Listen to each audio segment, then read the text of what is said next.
Hello, good morning, শুভ মহালয়া। তো আজকে আমি সকাল সকাল মহালয়ার দিনে বেরিয়ে গেছিলাম একটা জায়গায় যাওয়ার জন্য।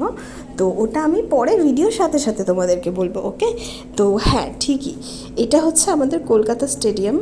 আর সকাল সকাল কলকাতা শহরটা খুব সুন্দর লাগে, জানো তো, তার মধ্যে পড়েছিল বৃষ্টি। তো হ্যাঁ, আমরা এসে গেছিলাম। এটা হচ্ছে ভূতনাথ টেম্পল। তো এখানেও ভিড় ছিল, প্রচুর ভিড় ছিল। দেখো কি সুন্দর করে সাজানো গোছানো। তো এখানটাতে তোমরা কোথায় কি নেবে ওটা আমি বলছি। এখানে তোমরা ডালা পাবে, ফল পাবে, আর সন্দেশ পাবে। আর এখানে তোমরা রাখবে জুতো, এনাদের কাছে জুতো রাখবে, 10 টাকা করে নেয়, বাট সেফ থাকে, ঠিক আছে? তারপরে আমি তোমাদেরকে মন্দিরের ভেতরে নিয়ে যাচ্ছি, কিন্তু হ্যাঁ, মন্দিরের ভেতরে আমাকে ভিডিও করতে দেয়নি, আটকে দিয়েছিল, কিন্তু তাও যতটা পারি তোমাদেরকে দেখাচ্ছি। দেখো কি সুন্দর লাগছে ভেতরটা, আর প্রচুর শান্ত। আর এখানে না, যখন কেউ জল ঢালে, তো এনাদের গা বেসিক্যালি ভেজা থাকে, নিজেকে চান করে মানে পুরো ভিজিয়ে তারপরে ঢালে।